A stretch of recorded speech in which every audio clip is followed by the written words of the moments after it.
kasih atas kesempatan yang diberikan. Saya Novia Salawangi, NIM 1950781 dari Fakultas Matematika dan Ilmu Pengetahuan Alam, Program Studi Pendidikan Biologi Universitas Negeri Manado. Akan mempresentasikan materi tentang sistem pernapasan pada Pisces, amfibia, dan reptilia dengan dosen pengampu Dr. Livana Dirawong MSI, Dr. Masya Hurara MSI. Sistem pernapasan ikan atau Pisces. Ikan bernafas menggunakan insang. Insang berbentuk lembaran-lembaran tipis berwarna merah muda dan selalu lembab. Bagian terluar dari insang berhubungan dengan air, sedang bagian dalam berhubungan erat dengan kapiler-kapiler darah. Tiap lembaran insang terdiri dari sepasang filamen dan tiap filamen mengandung banyak lapisan tipis atau lamela. Pada filamen terdapat pembuluh darah yang memiliki banyak kapiler, sehingga memungkinkan O2 berdifusi masuk dan CO2 berdifusi keluar. Sistem pernapasan pada ikan bertulang sejati. Salah satu contoh ikan bertulang sejati yaitu ikan mas. Insang ikan mas tersimpan dalam rongga insang yang terlindungi oleh tutup insang atau operkulum. Insang ikan mas terdiri dari lengkung insang yang tersusun atas tulang rawan berwarna putih, rigi-rigi insang yang berfungsi untuk menyaring air pernapasan yang melalui insang, dan filamen atau lembaran insang. Filamen insang tersusun atas jaringan lunak, berbentuk sisir dan berwarna merah muda karena mempunyai banyak pembuluh kapiler darah dan merupakan cabang dari arteri insang. Di tempat inilah pertukaran gas CO2 dan O2 berlangsung. Gas O2 diambil dari gas O2 yang larut dalam air melalui insang secara difusi. Dari insang, O2 diangkut darah melalui pembuluh darah ke seluruh jaringan tubuh. Dari jaringan tubuh, gas CO2 diangkut darah menuju jantung. Dari jantung menuju insang untuk melakukan pertukaran gas. Proses ini terjadi secara terus-menerus dan berulang-ulang. Mekanisme pernapasan ikan bertulang sejati dilakukan melalui mekanisme inspirasi dan ekspirasi, seperti yang ada pada gambar di samping. Fase inspirasi ikan.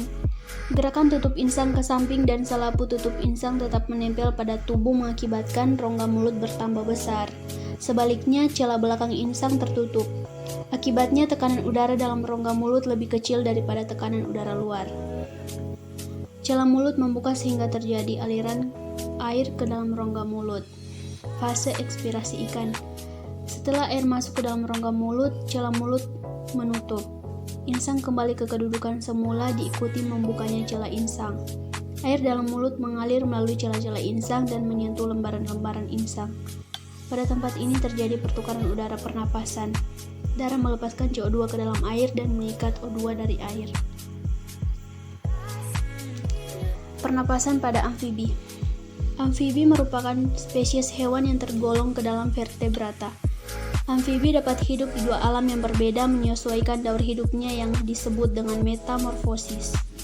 Dalam mendapatkan oksigen, amfibi mempunyai keunikan tersendiri daripada makhluk hidup lain, yaitu bisa mendapatkannya dari air maupun dari daratan.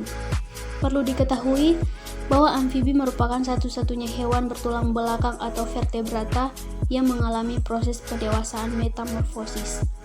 Amfibi memiliki kulit yang tipis sehingga dapat mendapatkan oksigen dari kulitnya. Karena pada permukaan kulitnya terdapat kapiler darah, jantung pada amfibi hanya terdiri dari 3 ruangan, yaitu 2 serambi dan 1 bilik, atau 2 atrium dan 1 ventrikel. Namun, amfibi memiliki sistem peredaran darah tertutup yang sama dengan mamalia, yaitu melalui pembuluh darah arteri dan vena. Dalam bernafas, amfibi dapat menggunakan insang, paru, kulit, maupun kolaborasi ketiga alat pernapasan tersebut. Namun amfibi memiliki paru yang memiliki septa internal di dalam alveolinya, sehingga kecepatan pertukaran oksigen dan karbon dioksida berlangsung lebih lambat. Berbeda dengan mamalia yang termasuk hewan berdarah panas atau homoiotherm. Amfibi tergolong ke dalam hewan berdarah dingin atau poikilotherm. Karena amfibi tidak memiliki sistem termostat untuk mengatur suhu tubuhnya, maka suhu tubuh amfibi dipengaruhi oleh suhu lingkungan sekitarnya. Alat pernapasan amfibi. 1. Insang. Insang pada amfibi digunakan untuk bernapas selama proses metamorfosis, yaitu hanya pada fase berdu. Kecuali amfibi jenis Arodela, yaitu salamander yang mempertahankan insangnya sampai ia tumbuh dewasa. Kedua, paru. Katak dewasa bernapas melalui paru. Paru pada amfibi tergolong masih sederhana karena memiliki sekat pada alveolusnya, sehingga lama proses pernapasan akan sedikit lebih lambat daripada paru pada manusia. Ketiga, kulit. Kulit pada amfibi cenderung licin, berlendir, dan lembab. Kulit amfibi tipis dan juga memiliki banyak sekali kapiler darah, sehingga memungkinkan adanya proses inspirasi oksigen dan ekspirasi karbon dioksida. Mekanisme pernapasan pada amfibi. Mekanisme pernapasan atau sistem pernapasan amfibi tidak berbeda jauh dengan sistem pernapasan yang dimiliki oleh mamalia. Karena amfibi yaitu katak dewasa bernapas dengan parunya. Hanya saja katak memiliki jantung dengan sakus atau kantung yang hanya berjumlah 3 buah, yaitu 1 atrium dan 2 ventricle dexter et sinister. Selain itu, katak tidak memiliki diafragma sehingga dadanya tidak dapat mengembang dan menciut seperti yang dimiliki mamalia. Mekanisme pernapasan pada hewan amfibi diatur oleh beberapa otot, yaitu 1 otot rahang bawah, 2 otot sternohideus, 3 otot genohideus, 4 otot perut.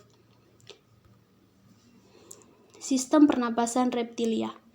Secara umum reptilia bernapas menggunakan paru-paru, tetapi pada beberapa reptilia, pengambilan oksigen dibantu oleh lapisan kulit di sekitar kloaka. Pada reptilia umumnya udara luar masuk melalui lubang hidung, trakea, bronkus, dan akhirnya ke paru-paru. Sistem pernapasan pada reptilia lebih maju daripada amfibi. Paru-paru reptil berada dalam rongga dada dan dilindungi oleh tulang rusuk. Paru-paru reptil hanya terdiri dari beberapa lipatan dinding yang berfungsi memperbesar permukaan pertukaran gas. Paru-paru kadal, kura-kura, dan buaya lebih kompleks, dengan beberapa belahan-belahan yang membuat paru-parunya bertekstur seperti spons. Paru-paru pada beberapa jenis kadal, misalnya bunglon Afrika, mempunyai pundi-pundi hawa atau kantung udara cadangan, sehingga memungkinkan hewan tersebut melayang di udara. Reptilia bernapas menggunakan paru-paru. Gas O2 dalam udara masuk melalui lubang hidung, rongga mulut, anak tekak, trakea yang panjang, bronkiolus dalam paru-paru. Dari paru-paru, O2 diangkut darah menuju seluruh jaringan tubuh. Dari jaringan tubuh, gas CO2 diangkut darah menuju jantung untuk dikeluarkan melalui paru-paru. Bronkiolus, trakea yang panjang, anak tekak, rongga mulut, lubang hidung. Pada reptilia yang hidup di air, lubang hidung dapat ditutup ketika menyelam. Sistem alat pencernaan reptil. 1. Kerongkongan atau esofagus merupakan saluran di belakang rongga mulut yang menyalurkan makanan dari rongga mulut ke lambung. 2. Lambung atau ventriculus merupakan tempat penampungan makanan dan pencernaan makanan berupa saluran pencernaan yang membesar di belakang esofagus. 3. Intestinum terdiri dari usus halus dan usus tebal yang bermuara pada anus. Dalam usus halus terjadi proses penyerapan dan sisanya menuju ke rektum, kemudian diteruskan ke kloaka untuk dibuang. Ukuran usus disesuaikan dengan bentuk tubuhnya. 4. Kelenjar pencernaan terdiri atas hati dan pankreas. Empedu yang dihasilkan oleh hati ditampung di dalam kantong yang disebut vesica velea. Hati terdiri dari 2 lobus yaitu sinister dan dexter yang berwarna coklat kemerahan. Kantong empedu terletak pada tepi sebelah kanan hati. Pankreas pada reptil terletak di antara lambung dan duodenum. Pankreas berbentuk pipi dan berwarna kekuning-kuningan, seperti ada pada gambar di samping. Terima kasih.